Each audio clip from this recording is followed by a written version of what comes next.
अर्धहरहतकामेशि त्रिकोणान्तरवासिनि मणिपुरे जगज्जननी सर्वजीवसुपालिनी अर्धहरहतकामेशि त्रिकोणान्तरवासिनि भैरवी जय भैरवी भैरवी जय भैरवी भैरवी जय भैरवी भैरवी जय भैरवी ईशान्यसमुखे देवी निखिल विश्वसगर्भिणी पूर्णिमादते देवी दाक्षदैनाशशङ्करी ईशानसमुखे देवी निखिल विश्वसगर्भिणी पूर्णिमादुते देवी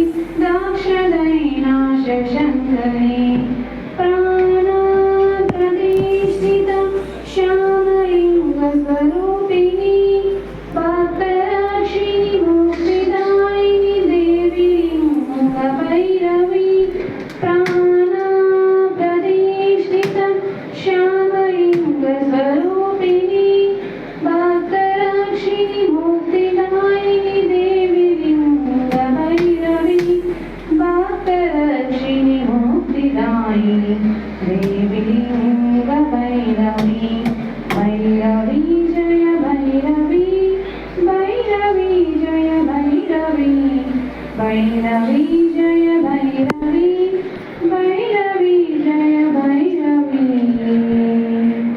ओम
discussion across the country.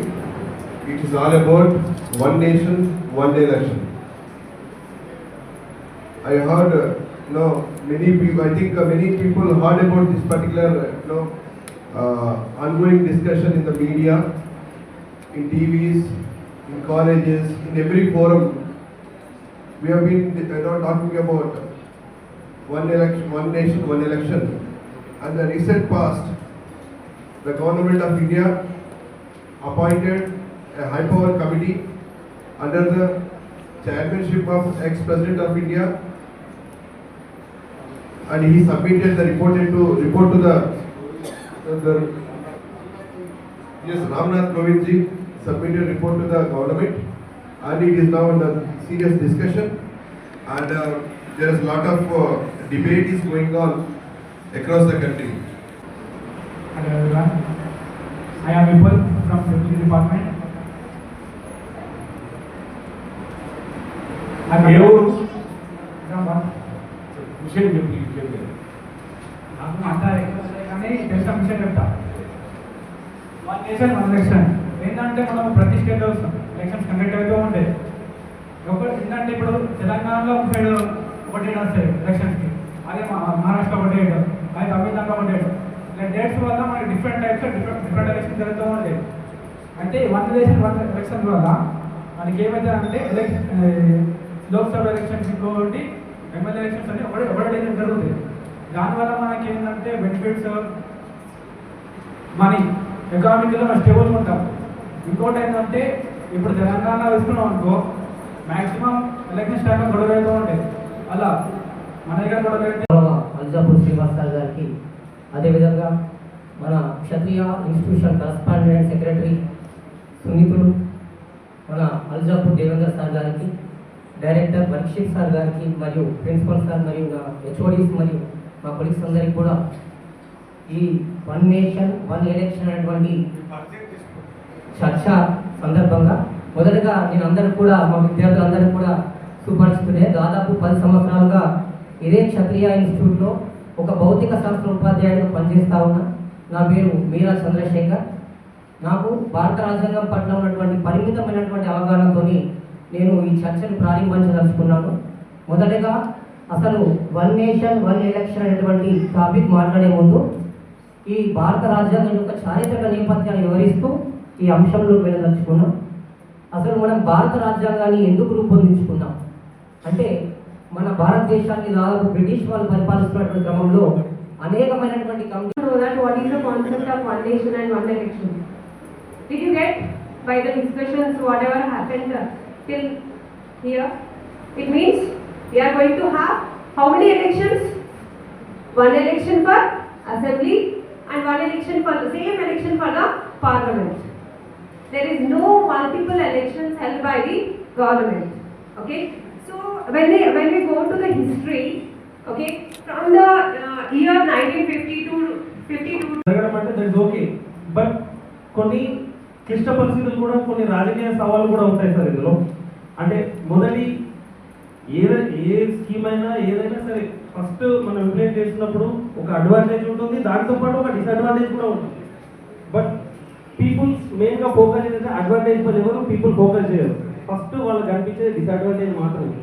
So first will discuss about disadvantage. Sir ఎటువంటి రాజకీయ సవాళ్ళను ఎదుర్కోబోతున్నాం అదొకటి. వన్ నేషన్ వన్ ఎలక్షన్ పెట్టడం వల్ల అధికారంలో ఉన్న పార్టీకే ఎక్కువ బెనిఫిట్స్, రూలింగ్ పార్టీకి ఎక్కువ బెనిఫిట్స్ ఉంటాయని చెప్పేసి బయట అది ఆ రెండు ప్రశ్నలకి మీరేమైనా సమాధానం చెప్తారు? అనేక మంది యోధులు, న్యాయ కోవిదులు, సామాజిక చింతన కళ్ళవాళ్ళు, డాక్టర్స్, ఫార్మర్స్ అందరు కూడా ఇన్వాల్వ్ అవుతా ఉన్నారు, మాట్లాడుతున్నారు. పర్టికులర్గా స్టూడెంట్ కమ్యూనిటీ కూడా ఇన్వాల్వ్ అవుతా ఉన్నారు. మీరు కూడా కావాలి, మీకు అవగాహన కలగాలి. చంద్రశేఖర్ గారు చెప్పినారు, కేవలం మనం చదువుతో మాత్రమే సంబంధం కాదు, చదువుతో పాటు సమాజం యొక్క చింతన కూడా అవుతుంది. అది డైలీ పేపర్ రీడింగ్ కావచ్చు, న్యూస్ చూడడం కావచ్చు, అవగాహన కలిగించుకోవడం. ఇది అందరికీ బాధ్యత. ఏమి తెలియడం కంటే 10 మందిలో ఇంకో రకంగా చూస్తున్నాం అన్నది. కాబట్టి ఏ సబ్జెక్ట్ ఓపెన్ చేసినా, సినిమాల గురించి చిరంజీవి ఎన్ని సినిమాలో నటించినంటే చెప్పే స్థితిలో ఉంటారు, లేకుంటే విరాట్ కోహ్లీ ఎన్ని చేశారంటే చెప్పే స్థితిలో ఉంటారు. బట్ వాట్ అబౌట్ సొసైటీ, సమాజం గురించి తెలిసి ఉండాలి. చెప్పండి. ఇంకా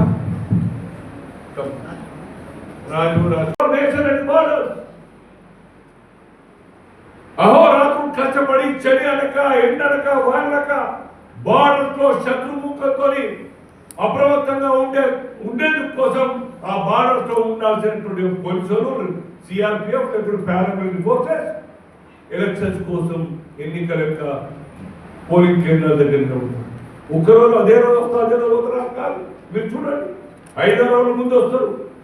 ఊర్లో పారా మొత్తంగా కూడా మొత్తం దాని ఏమంటారు జులుస్ తీస్తారు, వాళ్ళంతా కూడా పరేడ్ చేస్తారు. మేము వచ్చినాం జాగ్రత్త, ఇక్కడ ఎన్నికలు నిర్వహించుకుంటున్నాం. రానికి వారం రోజులు ఇక్కడనే ఉండి 3 రోజులు ఉంటారు, ఇంకా పోలింగ్ వారం రోజులు 15.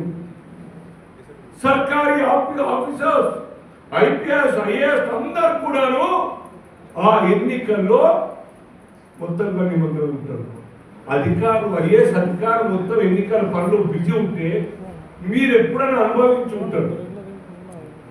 ఆఫీస్కి పని మీద వెళ్తే దర్శనం పెట్టి పోయితే సార్ లేరమ్మా ఎటు పోయినారు ఎలక్షన్ పనులు బిజీ ఉన్నారు ఆ పని పెళ్లి ఎవ్వరు ముట్టుకోరు కింద ఆడియో ముట్టుకోడు